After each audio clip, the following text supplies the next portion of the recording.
I just got out of the gym and I'm totally inspired to share this story with you about, I don't even have my tripod with me. My arms are a little shaky because my arms are so sore from working out. Oh, all right, where can I put this phone? Maybe if I lean it on my, you don't need to be looking up my nose. I'm going live from my car office right now, just out of the gym, and I wanted to share this, this story. The gym, working out, moving energy is absolutely imperative in the spiritual journey because your body is the manifestation of your subconscious mind. So if you are having challenges, if you are feeling stuck in your mind, if you are feeling stuck in patterns, right? There's different ways to get to it. I mean, obviously you can work with someone like me, a spiritual intuitive who can go in and read your energy field, but you can also move your body. Okay, is this phone shaking too much? My arms are like sore. All right, this works. I'll lean it on the dashboard. So, some of you know my journey where I have, well, let me start from the beginning. My weight has been a part of my life as long as I can remember. I remember, I was young, and I don't know, I'm a tall girl. I'm 5'8". I've got Polish heritage. I mean, I'm just a big boned girl. But, as a kid, and gosh, it's so much worse now, there was a lot of, I don't know, there was a lot of more of attention on like your body and how it looked than it really should be. But anyway, along my journey, I had been losing weight. So I'd lose like 30 pounds and then I'd gain 40, and then I'd lose 20 and I'd gain 25. I'd lose 40 and then I'd gain, 30. So it was a nearly half of my life journey of this up and down roller coaster of weight loss and weight gain. And that does a lot on your body.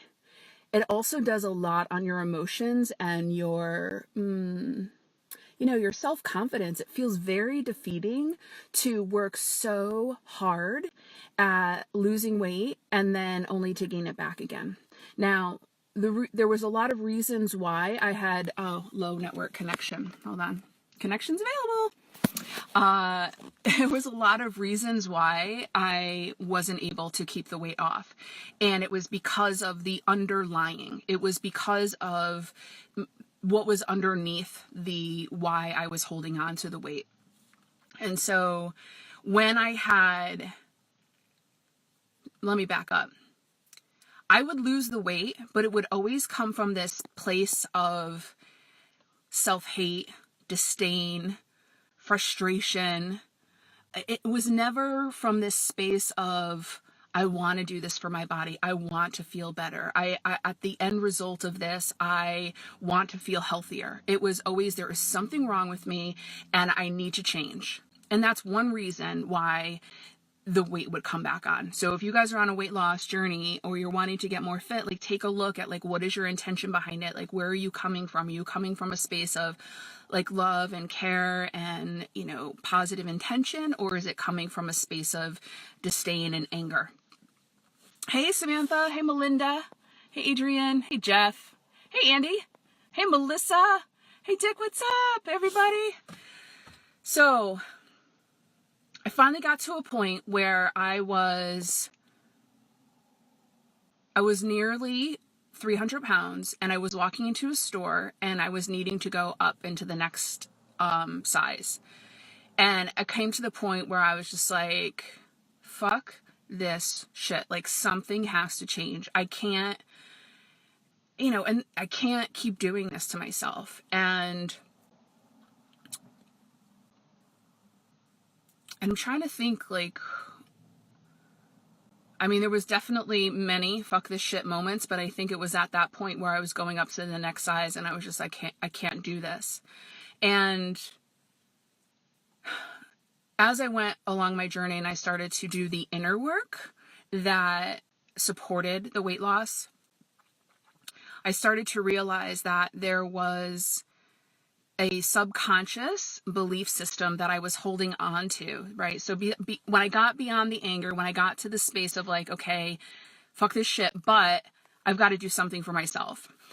As I started to get to the inner parts, I realized that there was a subconscious reason why I was holding on to the weight. There was a subconscious protection mechanism that if I had the weight on me, I was safe, right? So what I had to do is I had to deal with those safety issues. I had to deal with my fears around being seen.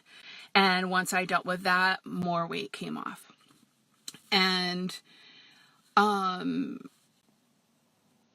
with the safety pieces, the parts, I was also holding on to weight that was connected to the disdain that I had for myself, the anger that I was holding, to myself, and the anger that I was holding on for about life, the anger that I was holding on to past relationships. And so what happened was I finally started to lose the weight and maintain a weight loss. And it continued. And so I got to a point where I was okay with whatever my body looks like, right? Like we all come in so many different shapes and sizes, right? And so what it really boils down to is your health, right? We are all built different. Just like this car is a Porsche, that car over there is a Honda, that car over there is a van. Like we all have different vehicles that we're moving around in. And what it comes down to is, like, are you healthy? Are you, loving your body for what it is? Are you, giving it what it needs? And this is where kettle corn comes in. So I had a lot of mind fuckery around food, right? There's a lot of programming around food that if you eat this, you're going to gain weight. If you eat this, like fat is good for you, sugar's bad for you. Like there's a lot, carbs are bad. There's so many fad diets that I went through. I mean, I was taking pills. It was just like really insane to look back and think about it. But none of that worked because I wasn't coming from the right space, and because there were underlying programs within me that said, you got to keep the weight on because, it's just safer this way. So, the programming around the food, right? So you're going to experience whatever it is that you believe, right? So if you believe that eating a certain food is going to make you fat, your body is going to respond in a certain way. So I did a lot of unprogramming in my mind around what food meant. Our bodies naturally know. Like, have you guys heard of intuitive eating? Definitely Google it. There are, many people out there that can talk to you about intuitive eating.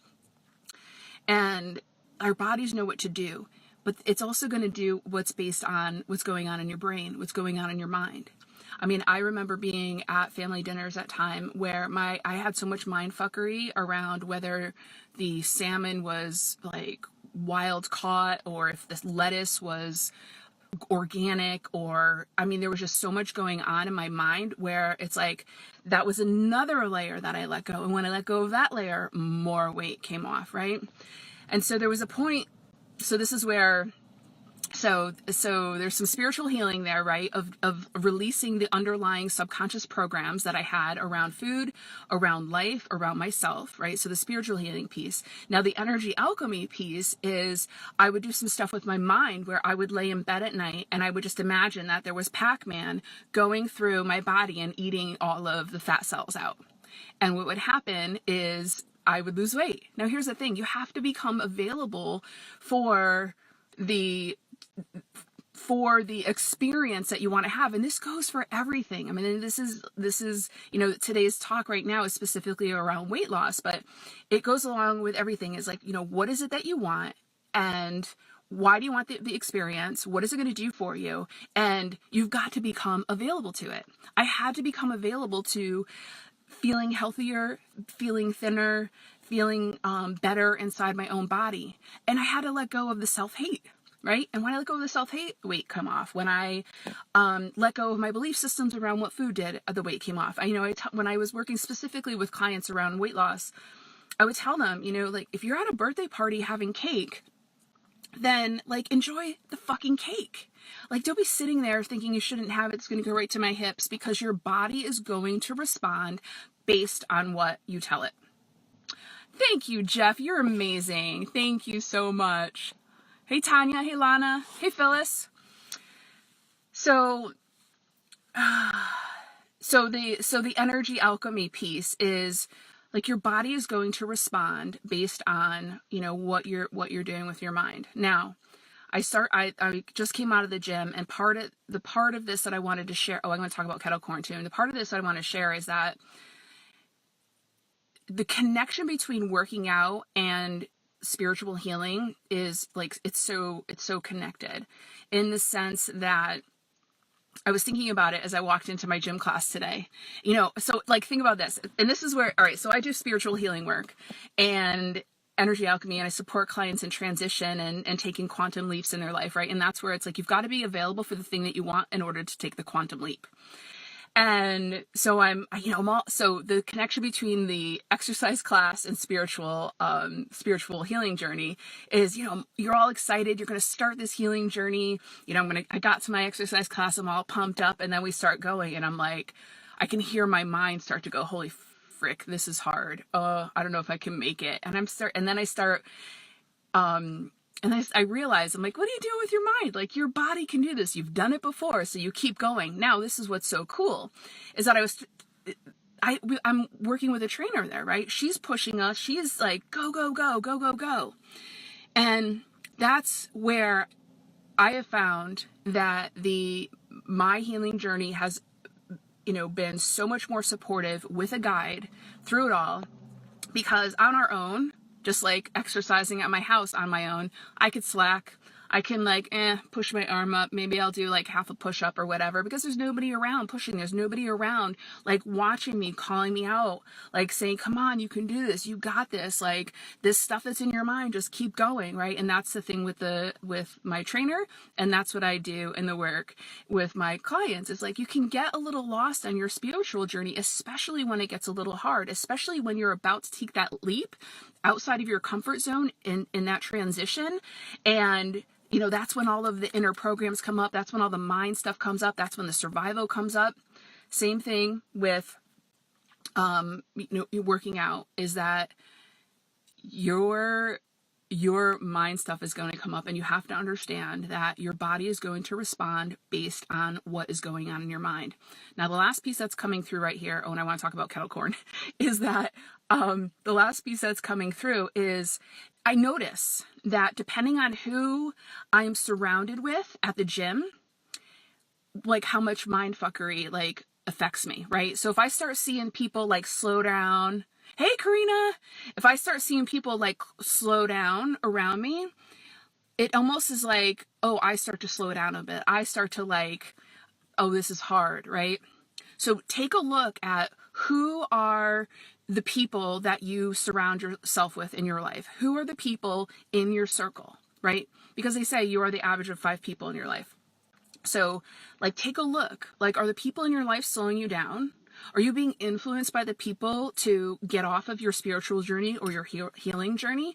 Are you being inspired? Are you being inspired to, push further, to get past that comfort zone, to take that leap, to do the hard thing? Because that's what matters.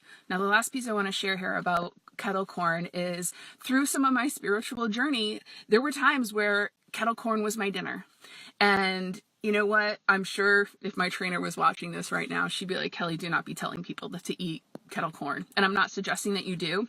What I'm telling you is that I ate the kettle corn for whatever reason, and I didn't gain any weight back. And it's been like, I've held this weight loss for, I don't even know, like, it's been steady for a really, really, like a decade plus, for a really long time. Now, that is such a huge accomplishment, because a majority of my life, probably, double time that, it was just a roller coaster all of the time. So my point today is that movement is absolutely important to your body, because your body is the manifestation of your subconscious mind, and it is going to support you in getting through those physical blocks, those energetic blocks, those mental blocks that are going to support you in your spiritual journey when it starts to get hard and the blocks come up and it gets hard and you need that endurance. There's an absolute connection. And so when you build that strength, either physically or mentally or energetically, you're going to keep moving through.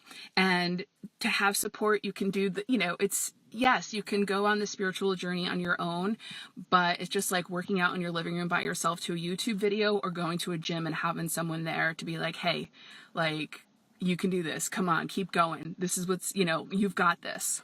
So I want to say, hey, Steph. Super sensitive to people or energies around you too. Absolutely. So like, take a look at like who's in your circle. Let go of your judgments around food. Let go of your beliefs around food. You will find balance. Pay attention to what's going on in your mind. Oh, low network connection.